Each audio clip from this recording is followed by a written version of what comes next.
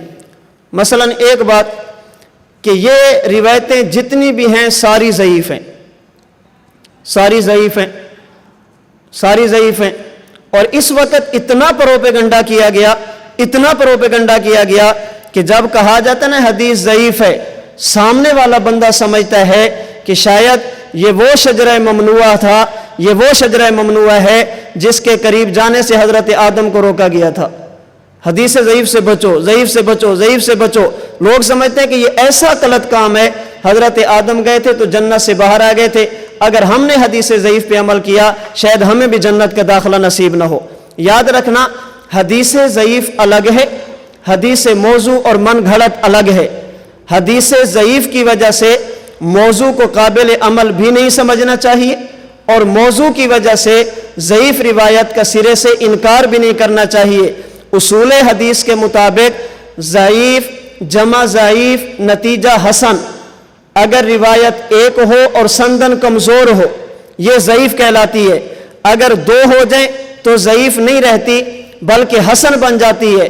تو ضعیف جمع ضعیف نتیجہ حسن، جبکہ موضوع کے بارے میں موضوع جمع موضوع جمع موضوع جمع موضوع نتیجہ موضوع، ضعیف دو آ جائیں ضعف ختم ہو کے حسن بن جاتی ہے، موضوع ہزار بھی آ جائیں وہ موضوع ہی رہتی ہے، ضعیف الگ ہے اور موضوع بالکل الگ روایت ہے۔ ضعیف کی وجہ سے موضوع کو لینا بھی نہیں چاہیے اور موضوع روایت کی وجہ سے ضعیف کو چھوڑنا بھی نہیں چاہیے۔ ہم کہتے ہیں اگر بالفرض والمحال، میں سند پہ بحث نہیں کرتا کس روایت کی سند میں کون کون سے راوی ہیں، ان کی کس کس نے توثیق بیان کی ہے، میں علی سبیل تسلیم بات کرتا ہوں، مان لیتے ہیں اس مسئلے کے متعلق روایات ضعیف ہیں۔ ایک تو میں نے عرض کر دیا کہ ضعیف ایک ہو تو ضعیف ہوتی ہے، کئی بن جائیں تو ضعف ختم ہو جاتا ہے۔ میں نے گزارش کی کہ اس مسئلے پر ایک روایت نہیں، پیغمبر کے 10 صحابہ ہیں جن سے روایات منقول ہیں۔ نمبر 2، اگر ضعیف ہوں بھی صحیح، اگر یہ روایتیں ضعیف ہوں بھی صحیح بالفرض والمحال علی سبیل تسلیم، تو پھر کیا کرنا چاہیے؟ میں نے عرض کیا کہ ہم اس رات میں عبادت کو فرض یا واجب نہیں کہتے، ہم اس کو سنت نہیں کہتے، زیادہ سے زیادہ ہمارے ہاں اس کا درجہ استحباب کا ہے، اور استحباب کے بارے میں، ترغیب اور ترہیب کے بارے میں، فضیلت کے بارے میں اصول حدیث کا ضابطہ ہے، اصول حدیث کا قاعدہ ہے، جسے مختلف حضرات نے اپنی مختلف کتب میں نقل کیا۔ چنانچہ حافظ ابن تیمیہ رحمہ اللہ نے مجموع الفتاوی جلد 18 صفحہ 65 پہ حضرت امام احمد بن محمد بن حنبل رحمۃ اللہ علیہ کا فرمان نقل کیا۔ امام احمد فرماتے ہیں اذا جاء الحلال والحرام شددنا فی الاسانید، اگر کسی متن میں حلت یا حرمت کا مسئلہ ہو، حلال یا حرام کی بات آ جائے، عقائد و نظریات کی بات آ جائے، مسائل فقہیہ کی بات آ جائے، شددنا فی الاسانید، پھر ہم راوی کو چیک کرتے ہیں اور تھوڑی سی کمزوری کی وجہ سے بھی روایت کو چھوڑ دیتے ہیں۔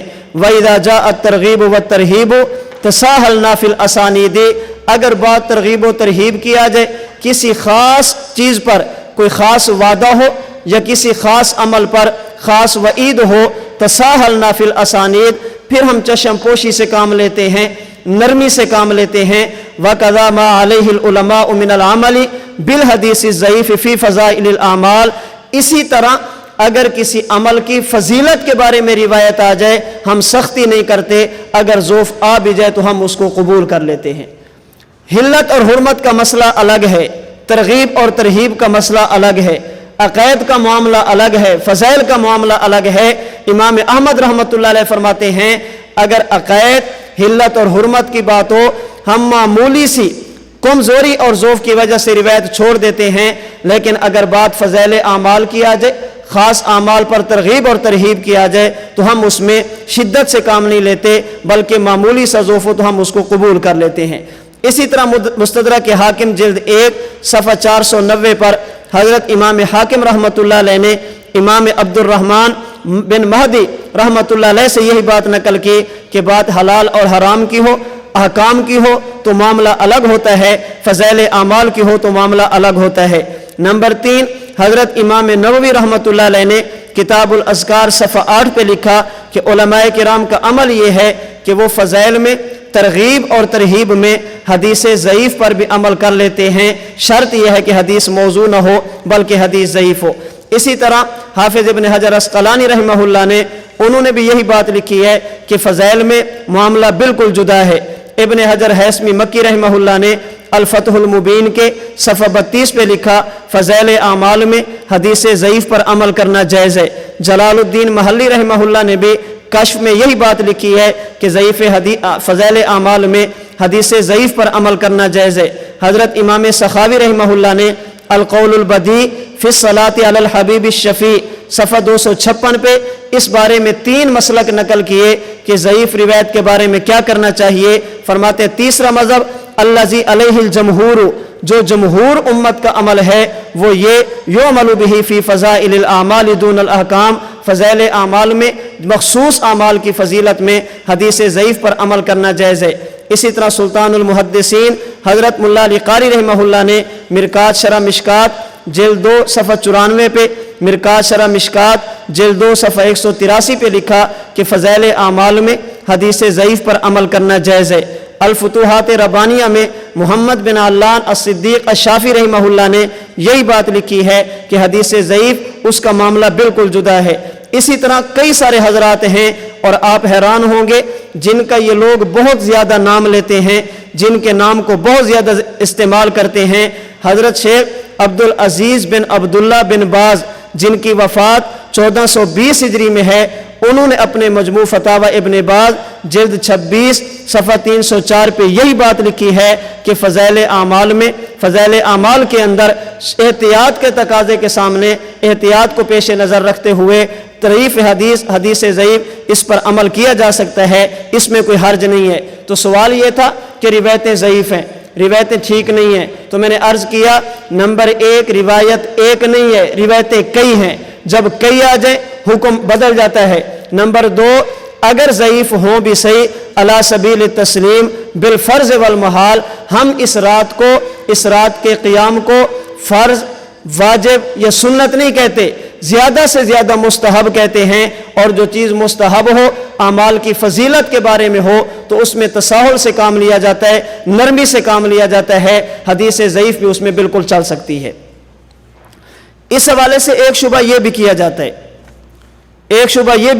ہے، بھی دیکھیں اس رات میں فلاں مسلک کے لوگ عبادت کرتے ہیں، اہل بدعت کی مسجد کو دیکھیں گے تو چراغاں ہوگا، ان کی مساجد میں دیکھیں گے تو صلاۃ و تسبیح کی جماعت ہوگی، دیکھیں گے تو غلط کاموں کا ارتکاب ہوگا، لوگ پٹاخے بجاتے ہیں، لوگ اس میں حلوے پتہ نہیں کیا کچھ غیر اللہ کے نام پہ نظریں اور نیازیں ہوتی ہیں، بعض لوگ جو صحابہ کرام کو نہیں مانتے، بعض لوگ جو ازواج مطہرات کو نہیں مانتے، وہ اس رات میں اپنے عقائد کی تبلیغ کرتے ہیں، اپنے نظریات کی امت میں اشاعت کرتے ہیں۔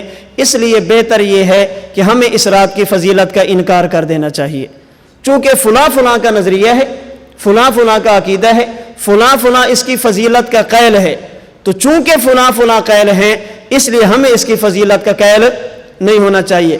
اچھی طرح بات کو سمجھنا، قرآن کریم کا مزاج کیا ہے، شریعت کا مزاج کیا ہے، ہمارے اکابرین کا مزاج کیا ہے۔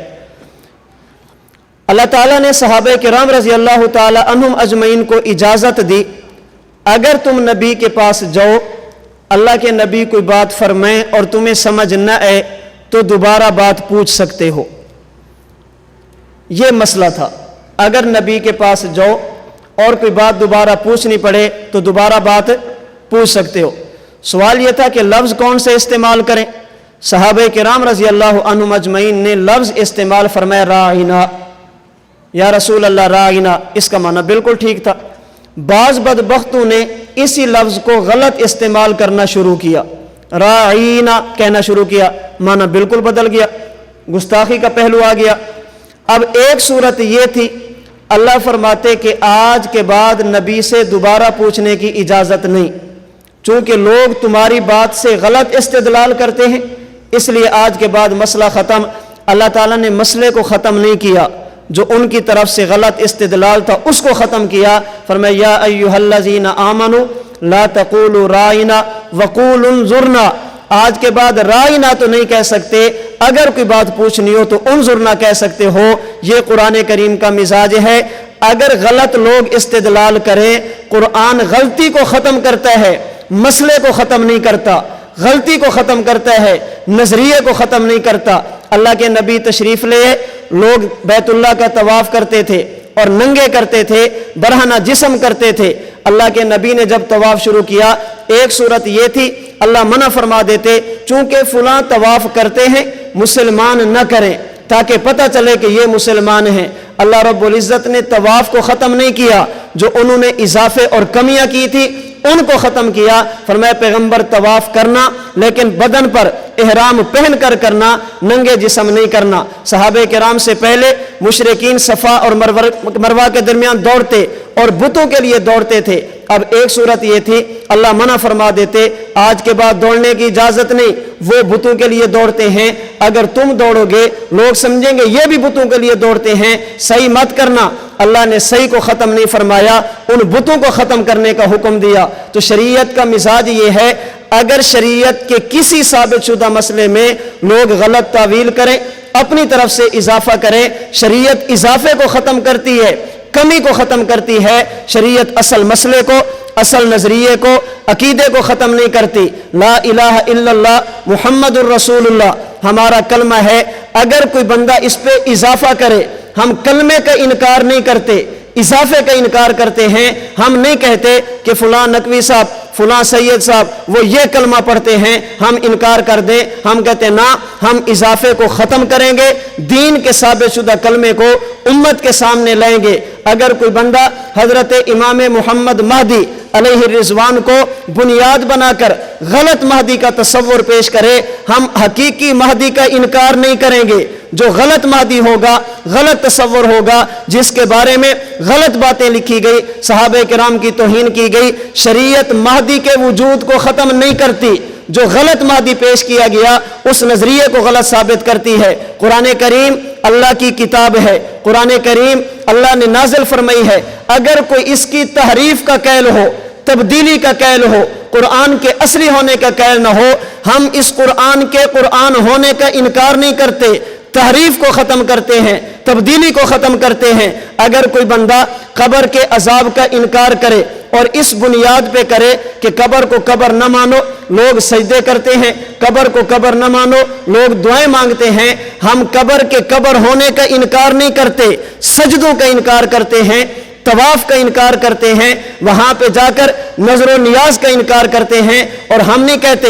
حکیم الامت مجدد الملت حضرت مولانا شاہ محمد اشرف علی تھانوی رحمۃ اللہ علیہ نے التکشف میں لکھا، کسی نے کہا حضرت سماع موتا کا انکار کر دینا چاہیے. کیوں؟ یہ اگرچہ شرک نہیں ہے لیکن شرک کا ذریعہ بنتا ہے. لوگ جاتے ہیں قبر والوں سے دعائیں مانگتے ہیں، جاتے ہیں لوگ وہاں پہ جا کر اپنے مافوق الاسباب استمداد مانگتے ہیں، مدد طلب کرتے ہیں. سماع موتا کا انکار کر دینا چاہیے. حکیم الامت نے حضرت تھانوی رحمۃ اللہ علیہ نے بڑی پیاری بات فرمائی کہ کیا سماع موتا کے انکار کے علاوہ اس شرک کی تردید نہیں کی جا سکتی؟ کیا دوسری صورتیں نہیں ہیں؟ سماع موتا کا انکار کیوں کرتے ہو؟ یا کہہ دو ہمارے پاس دوسرے دلائل نہیں ہیں. میں کہتا ہوں اگر سماع موتا کا بنیاد، سماع موتا کا انکار اس بنیاد پہ کرنا ہے کہ یہ شرک کا ذریعہ ہے، سماع موتا کا انکار کرو